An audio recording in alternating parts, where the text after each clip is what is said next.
Hello. Hello. How are y'all doing? Good, good. Let's give Miss Kennedy a round of applause.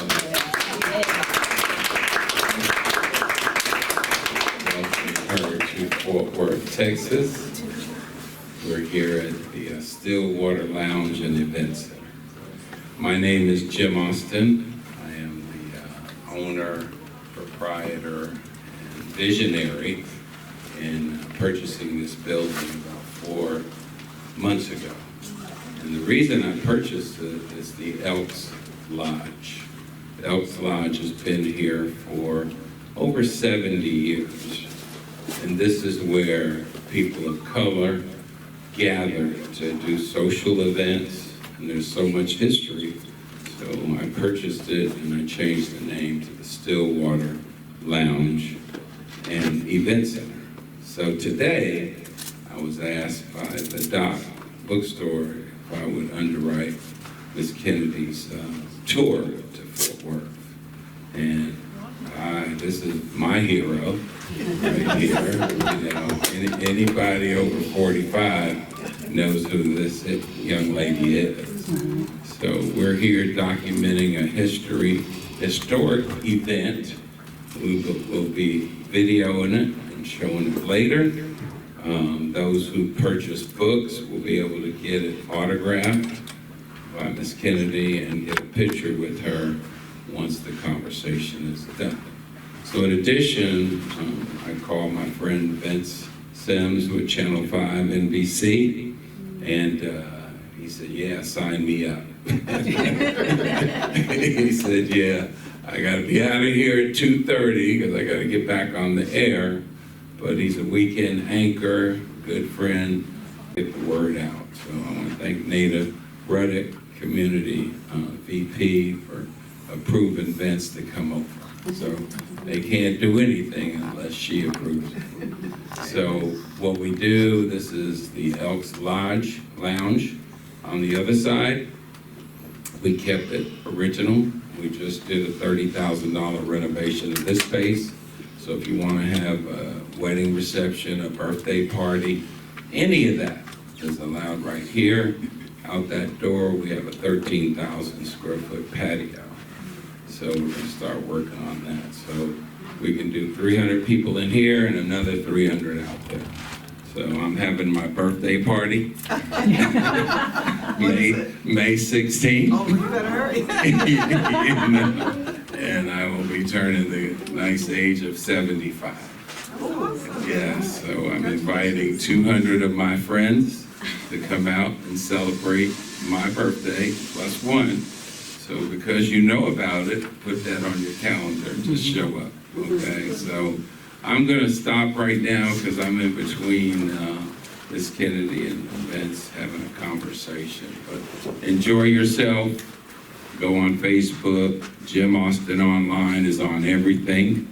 You know, share, take pictures, enjoy, come back. We do live music and we do network business mixers, so we do. But you'll find it all on Jim Austin Online. I gotta do a shout out to Joe and Margaret Fouts, dear friends that came over to support me, and we've been friends for 40 years, so there it is. So Vince, you ready? I am ready. Okay, buddy. Okay, thank y'all. Y'all give me a round of applause. Makes me feel good. All right. Oh, I'm going to hand this one to you. We're going to share this one. But I'm basically going to give this one to Miss Kennedy. I think I can project loud enough with my questions, and I'm just going to let you hold the mic, and you'll be able to answer with it. But it is truly an honor and pleasure to be here. As Jim said, he asked for somebody to come do this. This was a yes, not for Jim.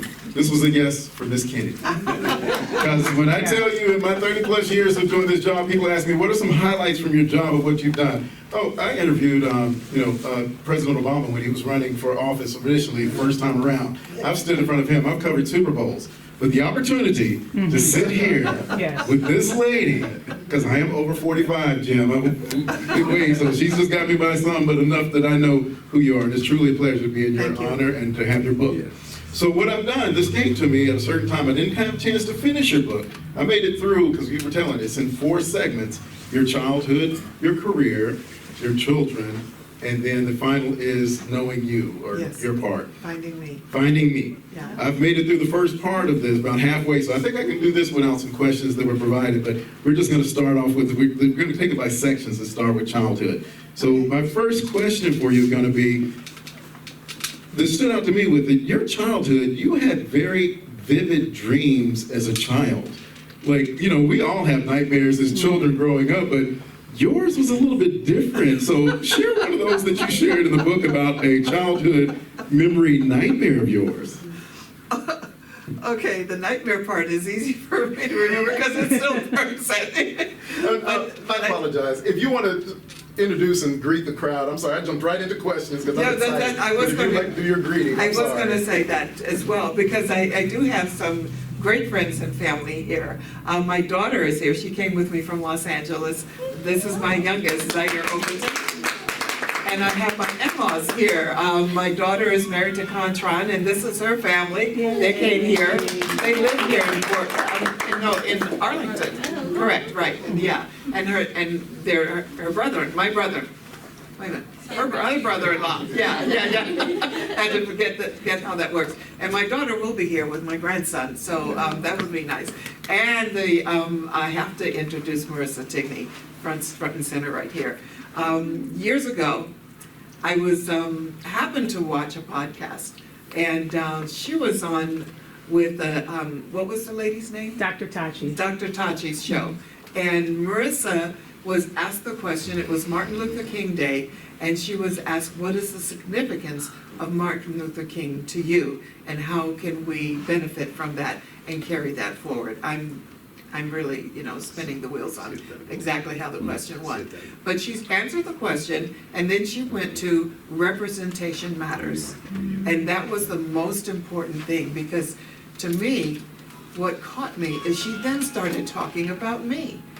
After all of the things she was talking about that were important to her and Dr. King, she started talking to me. She said, "I remember, and do you remember, there was a woman and a sports broadcaster named Jayne Kennedy." Dr. Tachi said, "Yes, I remember."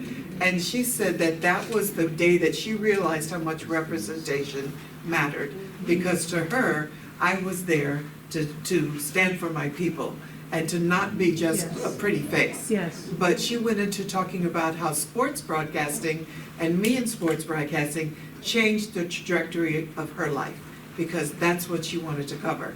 And she is now an acclaimed sports broadcaster. She has her own podcast called Heard That, and she's incredible. I've talked to her so many times. We've become best friends. Yes. Just from that. Yes. And I called and I asked her for permission to use her conversation that she had to put in my book. So chapter 40 in the book is about her. Representation matters and what that means in my life. So thank you for coming, Marissa. Thank you, it's an honor. Thank you. It's an honor. We'll I was be not right- gonna miss this. Yeah, and if we weren't here, I was gonna go by your house and knock on your door. We would have fed you, listen, I would have cooked something, we would have had a good time. So, Thank you. getting back to his question. Okay, so this is really embarrassing. I was living in Cleveland, Ohio, my first home. Oh, you're in Cleveland? Okay. So, on, just off of Euclid Avenue, and you know what, when I read Michelle Obama's book, she lived on Euclid Avenue. So many things in her life paralleled my life, so I figured I'm her sister now. So we can go on. But I looked at the top of the Cornish of the building, and it said the GOSS house. But I was only 5 and couldn't really read, and I thought it said the ghost house. I hated that house.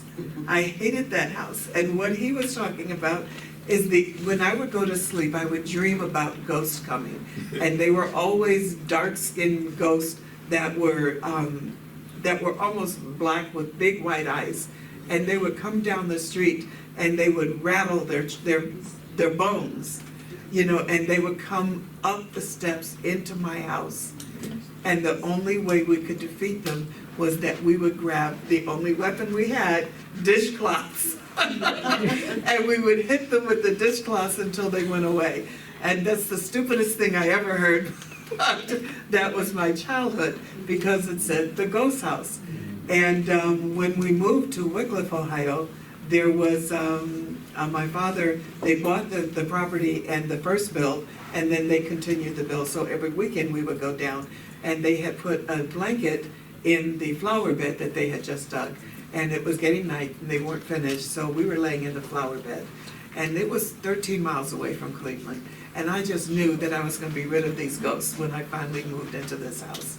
And so there I was, laying in the dirt bed, and I heard them clanging down the street.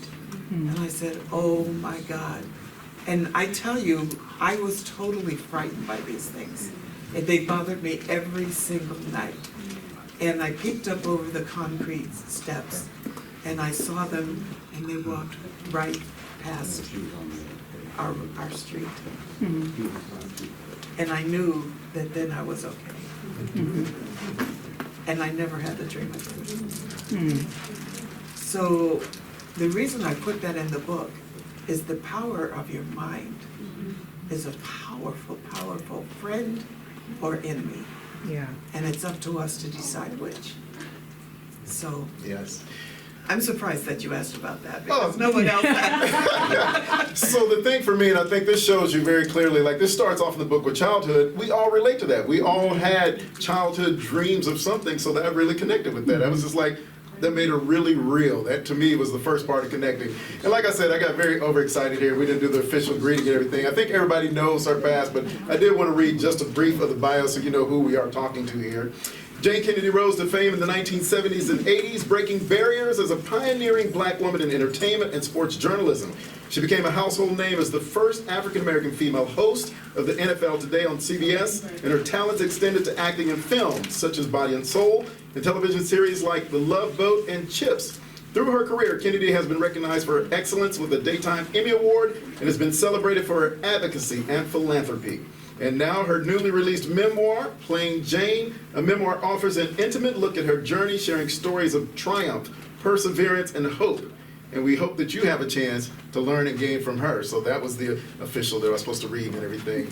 Just to tell you how exciting this is to do this, I told Slayer with somebody at another event I was at this morning, I'm interviewing Miss Jayne Kennedy today. He was like, from Different Strokes? That was another show that you were on that somebody... Different Strokes. Was it Different Strokes? You were Different Strokes and... With Marla Gibbs. I believe that was the one, but there was somebody he remembered from that, from a previous episode. It was 227. Was it 227? 227 was Marla right. Gibbs, yeah. Right, that was Marla Gibbs. I remember that. That was that one. So people remember you from several of the shows back then. So connecting with the childhood before we move to another section, something else that young ladies may resonate with you from your childhood, you really had a experience from your first kiss that terrified you. Okay, so how many have read the book? Okay, so 2, okay, 3. So we're giving you teasers on why you need to read the book. I can tell you the story then. I don't want to repeat the story if everybody raised their hand. But, okay, so he's asking me about traumatizing experiences. I always remember my life as being great. You know, I read so many other biographies and autobiographies, and they talk about how difficult it was and how challenging their childhood was. And, you know, except for these 2 experiences, I had a great one, but he's centering on these 2 experiences. But I had a great life because my parents were wonderful parents. And we had 6 children in our house, 5 girls, and then my dad finally got a boy the last time. And, you know, like I'm the second oldest, and so many memories from my childhood. I was raised to know that whatever I decided to do, I could achieve.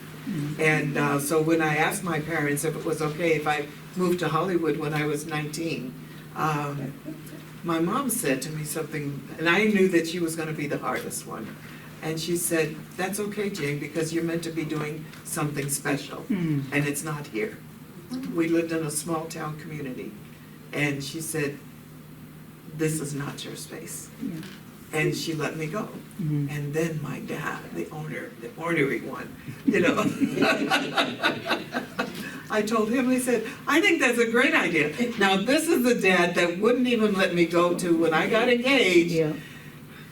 My future mother-in-law was holding a bridal shower. Normal, right? My dad wouldn't let me go because he said, you're not supposed to go over to the man's house until after you're married. But, you know, you have to sort of understand who my dad is to appreciate that.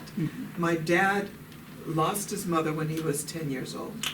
She died in his arms. She was shot in the back of her head 3 times, and I am named after her. And when my dad thought about me going out to different places that I wasn't prepared to, he wasn't preparing me to jump back out into the big bad world. And he was going to take care of his daughters as best as he could, because he never wanted my experience to be like his when he was being raised. When he had to raise his sisters, his 2 brothers were older, one was in the Army, and one they couldn't find. He had just left the family.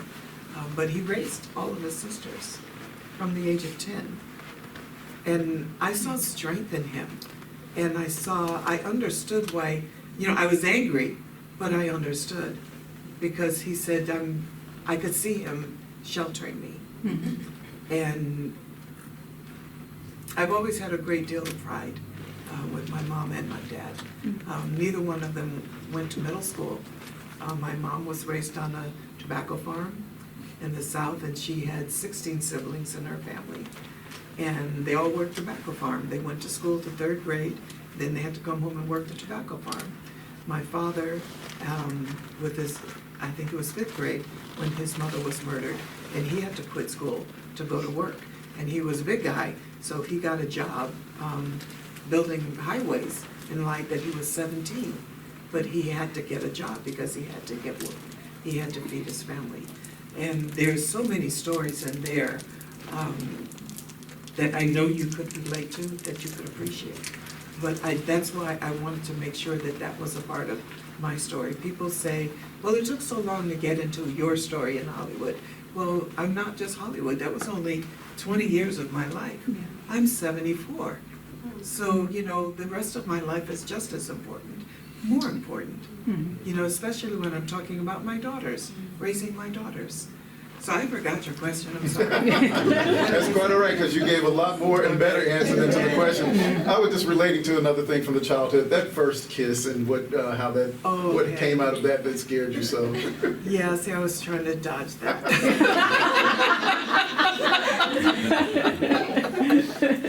I was in 8th grade, and I only went to the party. It was one of those blue light basement parties. Okay, so everybody nodded yes. No. Okay, so you know, and my sister, that's 14 months older, she couldn't go unless I went with her. So she was angry with me. But so I just figured I'd just sit in the corner all night, right? And there was 2 brothers that lived down the street from us, and they were so cute, but they were so much older. You know, well, back in the day, it was so much older, right? And so we're at the party, and Mark is there, and he came over and he asked me, he put his hand out and he said, would you like to dance? I nearly died. I said, yes! And we're dancing, and he leaned in and he French kissed me. And I'm 14 and I don't know what that is. My mom and dad were very, very strict with us. I had no idea what had just happened. And I was in heaven, right? And so I'm at the playground, and then I overhear some girl saying, do you know that so-and-so is pregnant? She got pregnant because somebody kissed her. If you kiss somebody in the mouth, they get pregnant. And I'm going, no wonder my parents have so many kids. But it scared me, because then I'm saying, oh my God, I'm pregnant. And I didn't know what to do. I could not talk to my mom or dad. There was no way. And we lived in a basically white neighborhood, so we didn't have any school counselors to talk to. And I spent 3 to 4 months trying to figure out what I was going to do. And I even considered suicide, because I just didn't know. And I said, well, let me go to the library first and see what I can find out. And then when I read the book, and I said, hell no, I ain't pregnant. I didn't do that. I did not do that. And I decided then and there that my life was going to be about education. This was a major turning point for me in my life. It was going to be about education. It was going to be about furthering myself, not believing in falsehoods. If I wanted a question, I would find the answer on my own. And I believed from that day forward that I can do anything that I set my mind to. Yeah. But I just had to know what I was doing. And I had to know exactly what I was doing going forward. Next year, I had always been a good student, but when I was afraid, my GPA dropped. This might not be bad for somebody, but I got a C in math. And I had been getting straight A's everywhere. And I got a C in math, and I said, no, that's what set me on the path to I've got to leave town, because this is, and I'd never seen anyone, a young woman pregnant before. This is just, when you're in the country, and we're not really a country, but when you're outskirts and your family is your life, and you don't interact with other people. We had the 6 kids. Our family was the family that everybody would come to our house to play. So we had people coming in. I had no experiences going out. Yeah. And I thought that was important when I raised my daughters, to make sure they had those other experiences. But, this was one of the most challenging points in my life. No. Yeah, that's the reason I mentioned those stories. Okay, we'll move on from that. I don't want to go to more anyway, because it's funny reading it connects you to her. And that shows you the human side of this, somebody that we see as larger than life. But as you talk about your direction in life, and you do what you wanted to do, but we know you as Hollywood, but you had political aspirations by a lady that had influenced you. Yes, when I was in high school, and I was president of my class in my sophomore year, and I had decided that I was going to apply to the May Company Teen Fashion Board.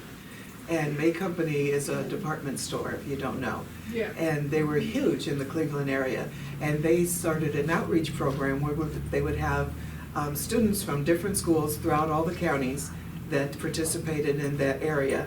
And so there were 2 from my high school. There was me and a gentleman.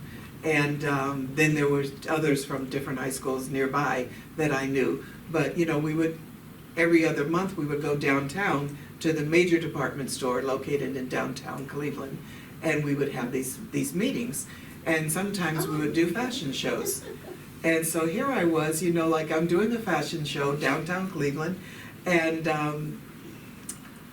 I'm in the backstage dressing room, and I hear this incredible voice, and this woman, and I stopped. I'm supposed to be getting dressed because I'm going to go out on stage in a minute. And I hear this woman, so I peek through the curtains, and I'm sitting there just mesmerized by this woman. I hate being 74, I forget names. Shirley Chisholm. Shirley Chisholm, and she's, a couple of years later, she ran for president of the United States. But this is a powerful black woman, and she was speaking words that just went straight to my heart.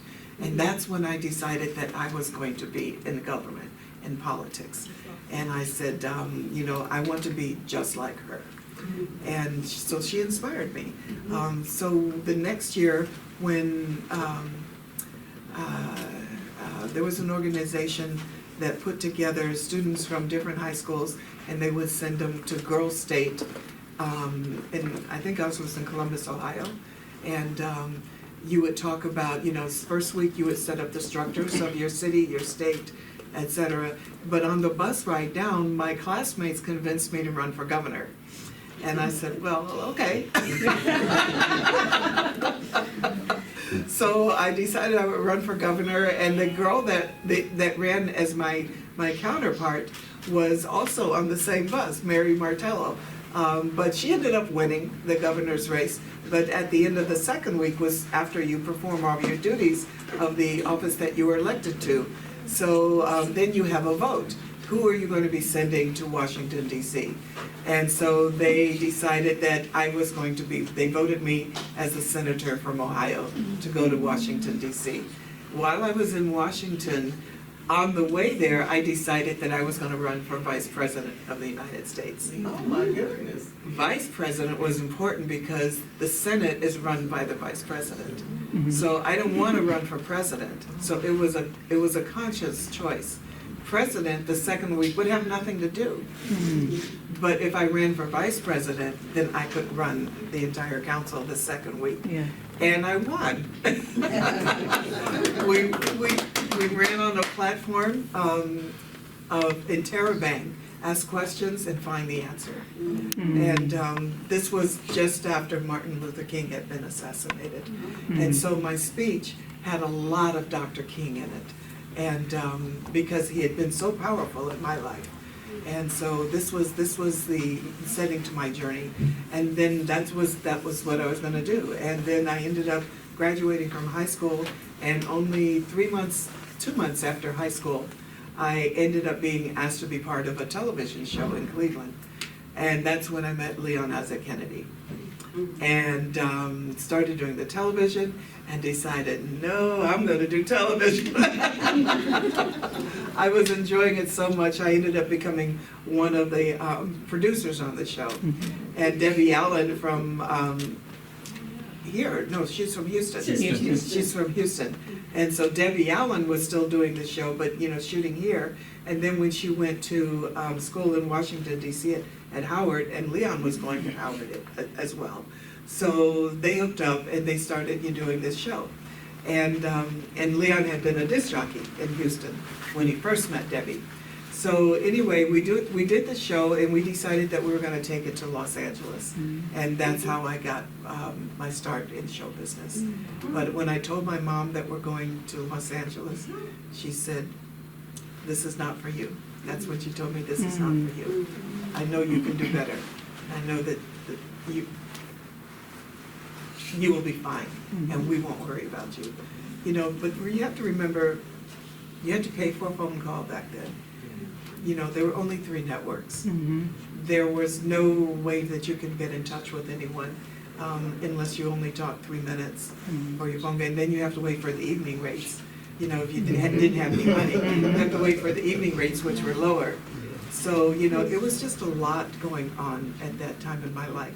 And I wondered, had I done the right thing? My daughter had just walked in the room with my grandson.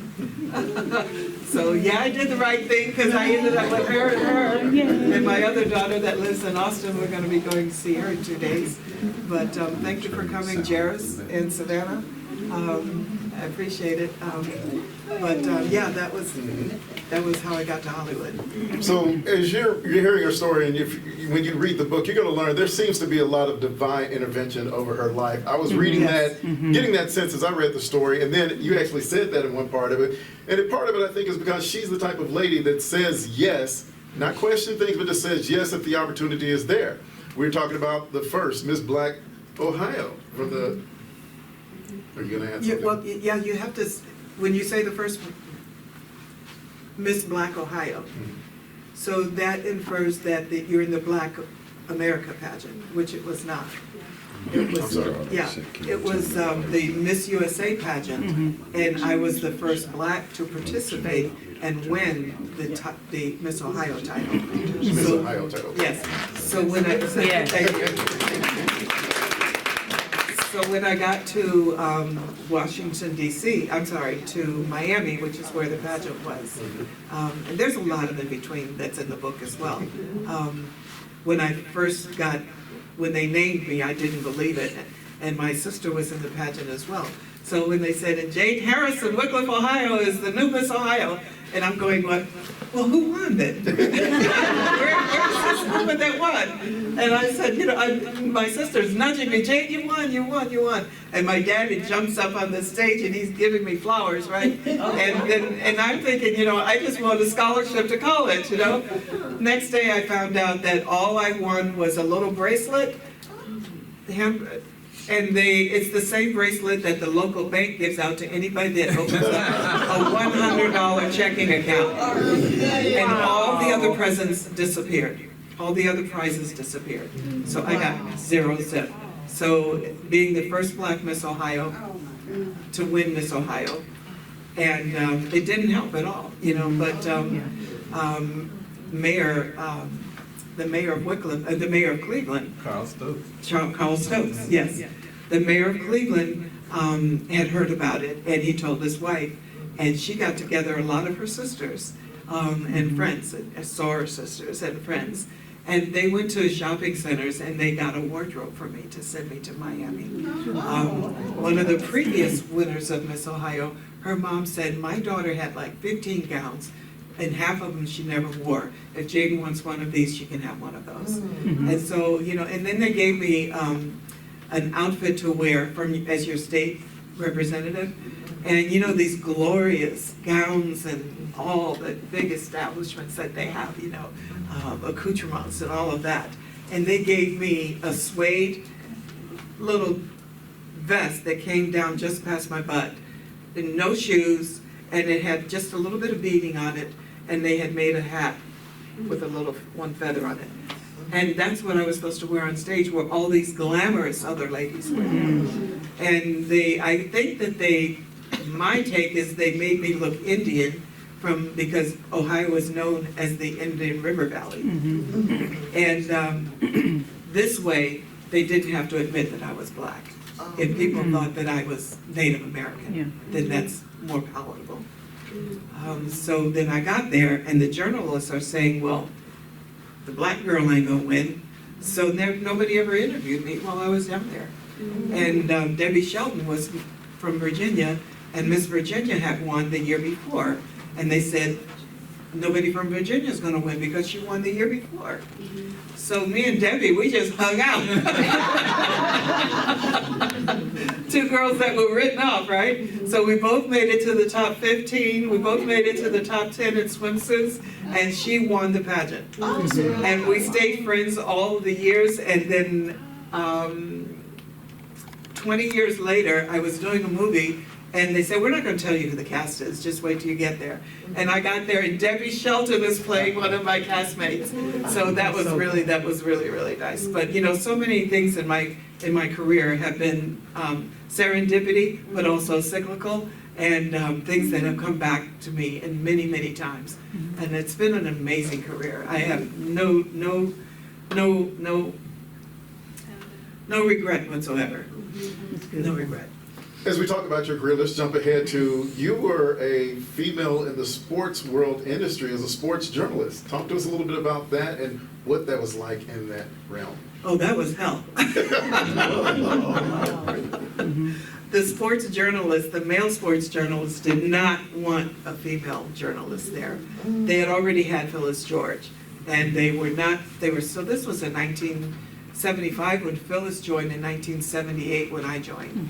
So they did not want any women in the NFL. And we were the first two.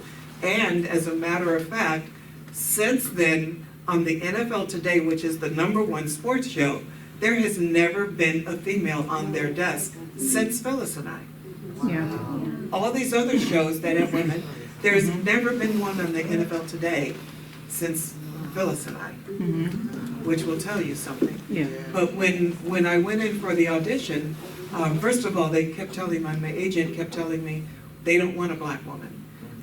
They don't want somebody like you, is what he was saying, which meant they don't want a Black woman. And I asked him, and he submitted a list of 10 people. They all got rejected. I asked again. He sent another list, rejected. I asked again. They all got rejected. So I said, we'll go a different route. You know, so Jim Brown was a friend. And so we called Jim Brown, my husband and I, my ex and I called Jim Brown.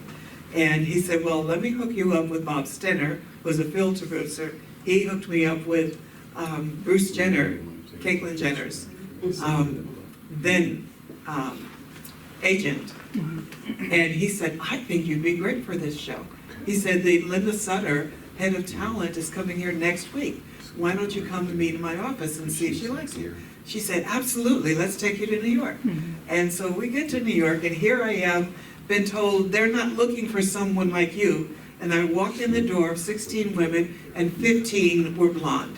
And I was the only black face. And they certainly were not looking for someone like me. So we did the interviews. Before we did the interviews, I had called my friend. We didn't have social media, we only had 3 networks. The libraries were closed, they brought us in on a Sunday, so there was no library. There was no access to who we were going to be interviewing. So we had no background on any of these guys that they were bringing in. So we had to just wing it, you know. And so I called my NBA friend the night before and I said, what does an athlete look for in an interview? What is he hoping people will ask him? What does he want to talk about? To make it easier for me, right? And he said, Jayne, you don't have to worry about that because when they walk in the door and they see you, they're gonna just go, ooh, gaga, whatever she has to fine with me. I said, no, but for real, you know, he said, just be yourself. Just be yourself. That's all they want. And he said, a lot of these athletes, they never get the opportunity to just be themselves. Now, this was back in the day, you know, so there weren't a lot of networks covering and giving individual exposure to these athletes. The superheroes, yes, but not a lot of the other ones. So when I got to the makeup room, and I'd been given the name of the guy that I was going to interview, and I saw a backgammon game in the corner of the room. So I waited till everyone left the makeup room, and I said, "Do you play backgammon?" He says, "Yeah," because my friend had told me, "Just make a friend. Just make a friend, and they'll talk about anything." So I said, "Do you play backgammon?" He says, "Yeah." We played for half an hour before we had to go on the set. Wow. So when we walked on the set, it was like, yeah, you know you did wrong on that. What are you talking about? Yeah, we got to chatting and everything, and Brent Musburger was there. We did 5 minutes of teleprompter reading, 5 minutes of an interview with Brent Musburger on camera, and then 5 minutes interviewing the athlete.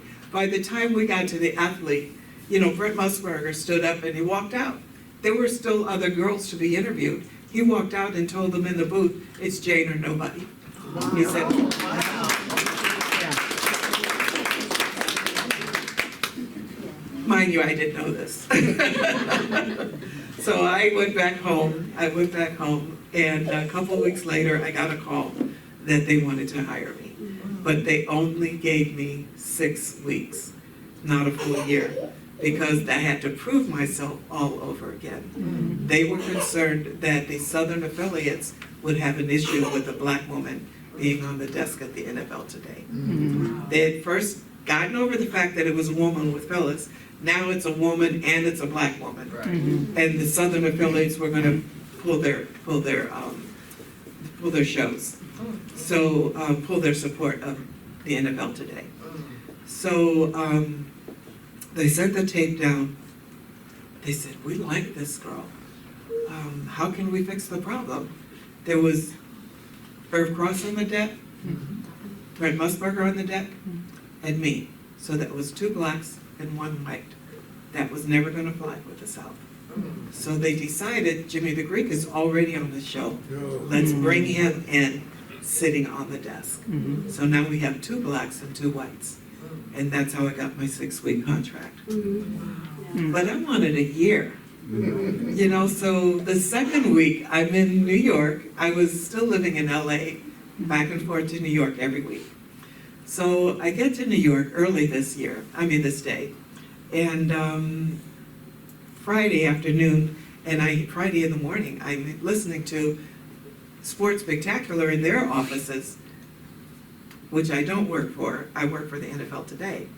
But I'm hearing them screaming and shouting, "How are we going to be the only network that does not have an interview with Muhammad Ali after the Frazier fight in New Orleans?" He said, we will all be out of a job on Monday if we don't get an interview. And the lawyers are arguing and everybody's screaming and yelling.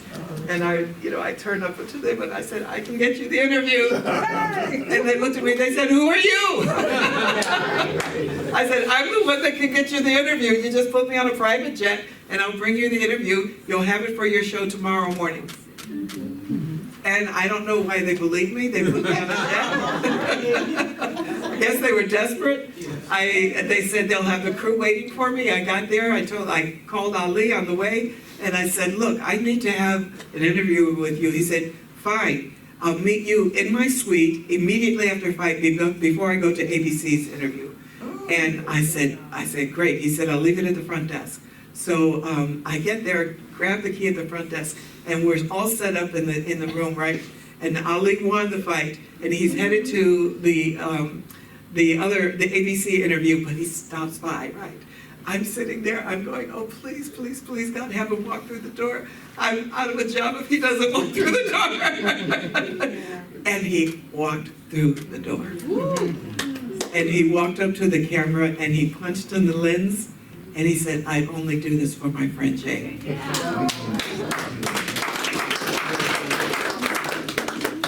So I had the interview. I flew immediately back to New York. They had it for Sports Spec on Saturday. They clipped a piece for me on Sunday for my show, the NFL Today. I went back home and I just collapsed because I was just exhausted. So the phone is ringing like crazy the next morning, Monday morning. I pick up the phone, Jayne Kennedy, and yes, your contract has been extended for the rest of the year.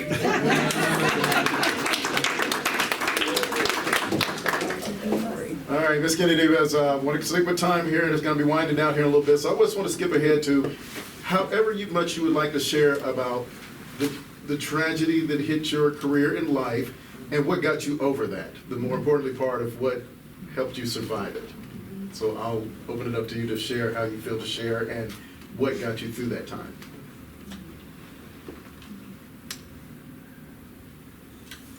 Well, I have several tragedies, but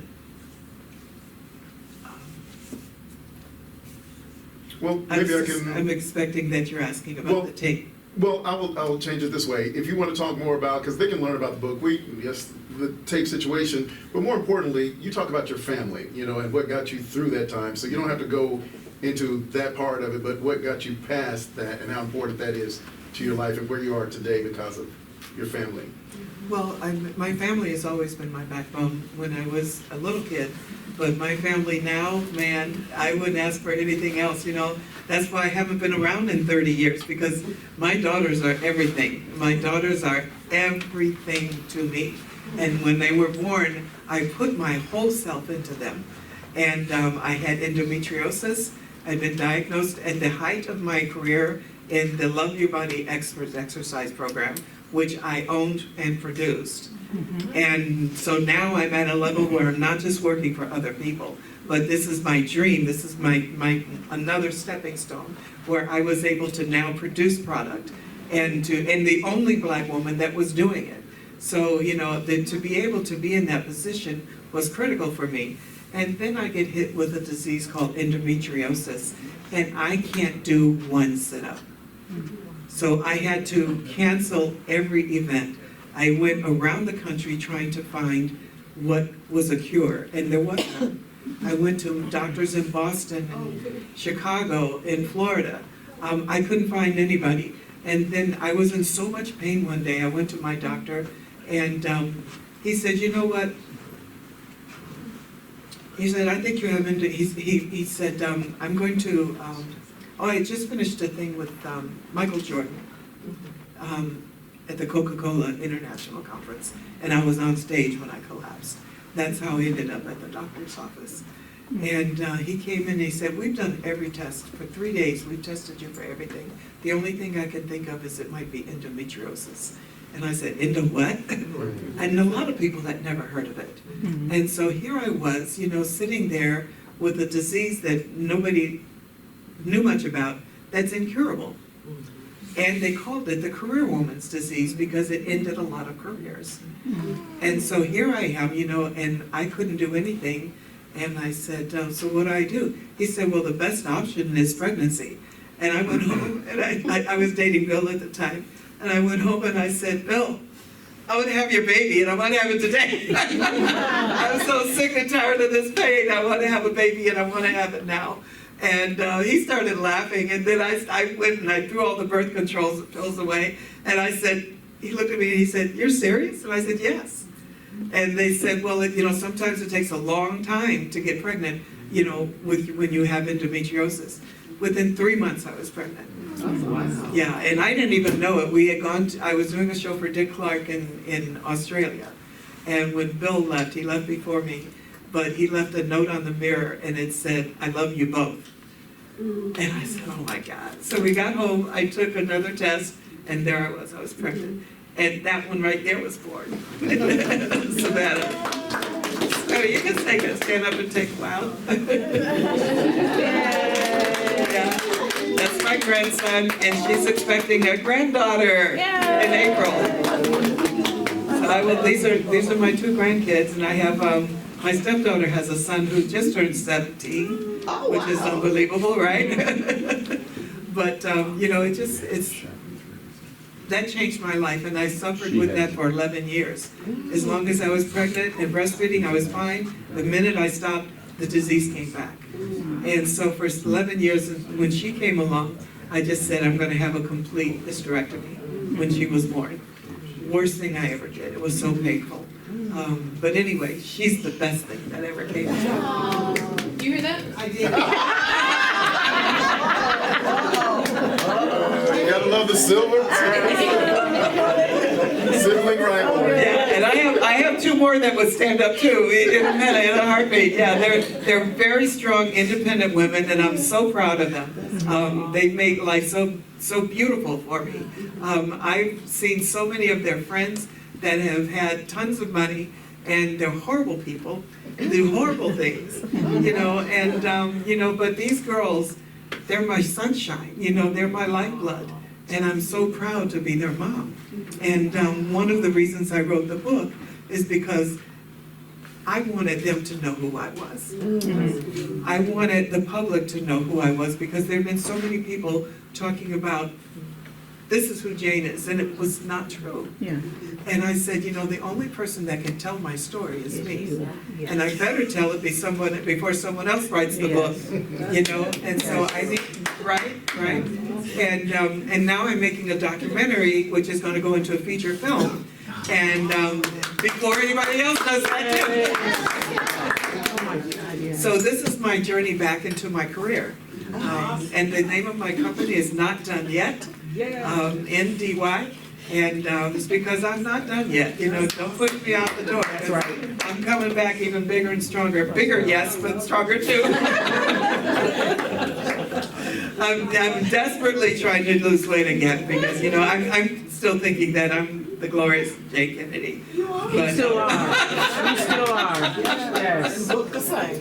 Well, Ms. Kennedy, Yes. and we'll let Jim dictate our time here, but as we get ready to wrap up, I want you to know, I know you've been on large stages in front of large crowds and everything, but there are smiles out here looking at you, and I just want you to take that in, because I've got a big smile on my face, and so just everybody's been smiling through all of this, and that's what you mean to us. So we thank you for your time. So we just want to ask you, leave us with one lasting thought, word, something, a nugget for us to take away, either from your book or just being in your presence. What would you like us to leave away with today? Well, the one thing that I really want to speak, especially to younger people who may not know me, there's a whole generation out there that has no idea who I am. But I want them to know that persistence and perseverance, to never, ever quit. Yes, right. And that's the most important thing. When you have a dream, and don't be blindfolded. Be willing to look at the flowers on the side, and to be strong about yourself. I tell young people all the time, be the Michelle Obama in a sleeveless dress. Because they told her she couldn't do that, but she did it anyway. They have told me so many times things that I couldn't do, but I did it anyway, and I love my life. The only thing that happened to, that was rather devastating, that, did a major setback for me, was the videotape. And I have to address that since I'm in Texas, because it was released in Houston, Texas. And it was an intimate tape that I had done with my husband many years ago in 1975. And we had saved it so that it was going to be like a happy 50th anniversary. And that was our idea. And in 1980, 81, we divorced, but it wasn't final until 82, so a lot of people say 82, but we were separated in 81. Even when the movie that we produced together, Body and Soul, came out, we were still not together at that point, but we pretending that we were because we didn't want it to hurt the movie. We divorced in 82. I dated several other guys in between, not very many, because I was still trying to find myself.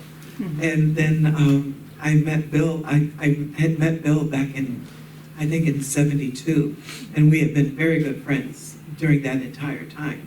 And then we ended up getting together finally in 1984, something like that. And that's when we started our family in 1985. And then we ended up in 1991 producing a musical called The Journey of the African American.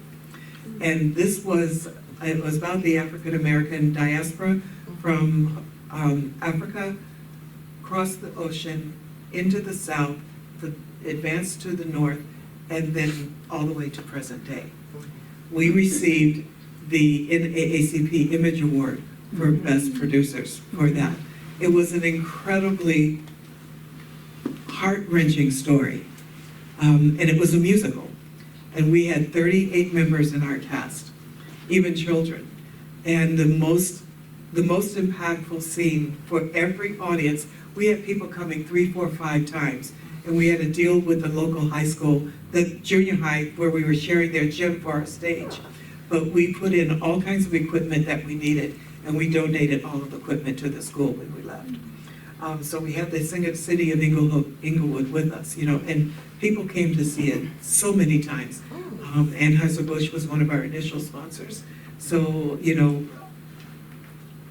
the scene where the guys, there's a scene where they're going to America, across the ocean. I could sing it, but you don't want to hear it. But there's a makeshift boat with the bodies on the floor, and there's one guy, and he's standing at the top, and they're going with every push, row, they're pushing back with their feet. And they push, and they're going across the stage, and they're going all the way across the stage, and they're singing this incredible song, incredibly gifted artists, and with a huge voice, and they're singing this, and everybody in the audience is crying. And just as they each reach the other side of the stage, and the last person is shown, and people start to clap, but then you see the babies row, and we got the kids coming across, and they're rowing across the ocean, and then that's when you lose it. It is so powerful. We were asked by Mayor Tom Bradley. I can't remember names, I'm sorry. Okay. We were asked by Mayor Tom Bradley a command performance when Mandela was freed in his first trip to Los Angeles, and he asked our troupe to come and perform on the steps of City Hall. And so they were so jazzed up, and they got there and they're performing We Are Family, which was our finale. I'm so emotional. And it was just so beautiful. It was just so beautiful. And we're talking about him, and we're talking about this journey to Africa and where we have come to this day. And there's kids, and the oldest one was 85 on the show.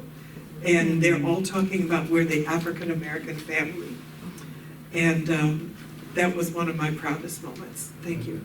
Thank you. That was one of my proudest moments. Yeah. Thank you so much for sharing with us. I didn't finish. The reason that story came up is because we had produced that show in 90, 91, and 92.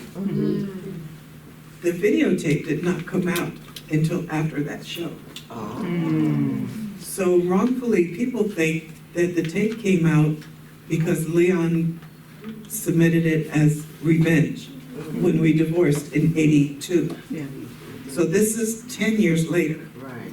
And I just wanted people to know, especially because he has a strong tie with Houston, Texas, that it was not him. That it was not him that did it. And it wasn't revenge.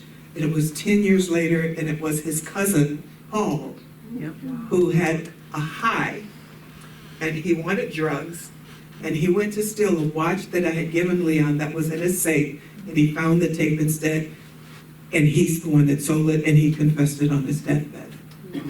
So I just want you to know it was not Leon's fault. So that's important to me in this part of the country. Thank you. Ladies and gentlemen, Jayne.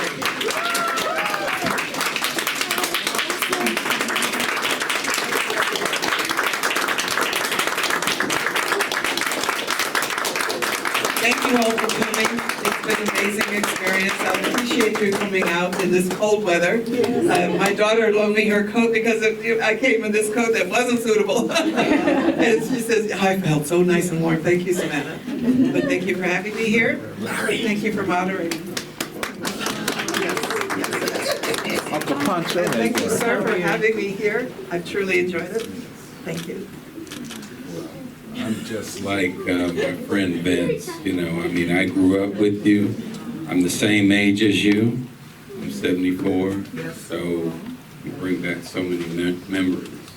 We're going to allow y'all to make some questions and let her answer, so that I think that'll be part of the celebration of her being here. We'll take about 10, 15 minutes to take questions if that's fine.